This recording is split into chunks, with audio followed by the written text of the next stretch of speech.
पूजा अपने पैरों को सीधा किए थी और उसके पड़ोस के अंकल तेल से मालिश कर रहे थे। अब पूजा ने अपना धीरे से दांव चला दिया। अनजान बनते हुए पूजा अपनी मशीन के पुर्जे दिखाने लगी। अंकल के चेहरे की चमक से साफ दिख रहा था कि वह पूजा के मशीन के पुर्जे देख रहे हैं। अब पूजा के अंकल के हाथ धीरे से कांपने लगे और जुबान भी लड़खड़ाने लगी। कुछ ही देर में पूजा ने ध्यान दिया कि अंकल की टोकरी में बैठा काला नाग फुफकार मारने लगा था।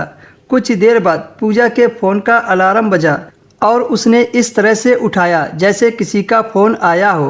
पूजा ने हेलो कहा और अपनी सहेली का नाम लेते हुए नाटक करने लगी। उसके अंकल पूजा की बातों को गौर से सुन रहे थे।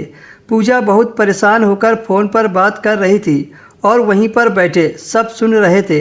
कुछ देर तक पूजा ने ऐसे ही नाटक किया और फिर फ़ोन काट कर बगल में रख दिया। पूजा अपने माथे को हाथ से पीटने लगी और आंख बंद करके लेट गई। फिर उसके अंकल ने पूजा से पूछा, क्या हुआ पूजा, कुछ परेशान सी लग रही हो। पूजा बार बार बताने को मना कर देती, लेकिन जब अंकल ने जोर दिया तो वह बोली, अंकल मैं आपको बता तो दूंगी, लेकिन आप यह बात मम्मी पापा को मत बताना। अंकल ने प्रॉमिस किया कि वह किसी को भी नहीं बताएंगे। फिर पूजा बोली, अंकल बात यह है कि मैंने अपनी सहेली से कुछ पैसे उधार लिए थे और अब वह पैसे मांग रही है, पर इस वक्त मेरे पास पैसे तो है नहीं। तभी अंकल बोले, कितने पैसे चाहिए। पूजा ने कहा, थोड़े थोड़े करके 20,000 रुपये हो गए हैं। उसने मुझे किसी और से ब्याज पर दिलवाए थे। अंकल बोले, बस इतने ही, कोई बात नहीं, तुम मुझसे ले लेना, और हाँ ये बात किसी को पता नहीं चलनी चाहिए। पूजा यही तो चाहती थी। उसका तीर सही जगह लगा था। पहले तो पूजा ने मना किया, लेकिन फिर वह मान गई। पूजा सोच रही थी कि आज उसे जलवा दिखाने का फल मिल गया था। इधर अंकल अब मिशन पर आ गए थे। वो आगे बढ़ने लगे। पूजा आज अंकल को बिल्कुल भी मना नहीं कर रही थी, इसलिए अंकल की चाहत बढ़ती जा रही थी।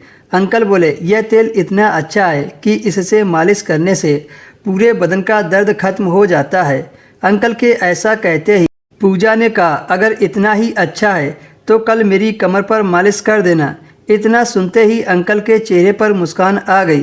अंकल ने कहा, ठीक है, मैं कल ज़रूर आऊँगा और तुम्हारे लिए पैसों का भी इंतज़ाम करना है। फिर पूजा ने अंकल के लिए चाय बनाई और उन दोनों ने चाय पी। फिर अंकल वापस घर चले गए। शाम को जब पापा घर आए तो पापा ने पूजा से कहा, मुझे कल सुबह ही कंपनी के ज़रूरी काम से बाहर जाना है। तुम्हारी मम्मी भी नहीं है, इसलिए तुम पड़ोस के अंकल के घर 2 दिन तक रहना। उसके पापा ने कहा कि मैंने तुम्हारे अंकल से बात कर ली है।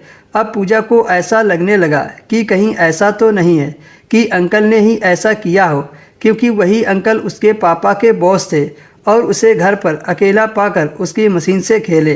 पूजा जैसे ही अंकल के घर गई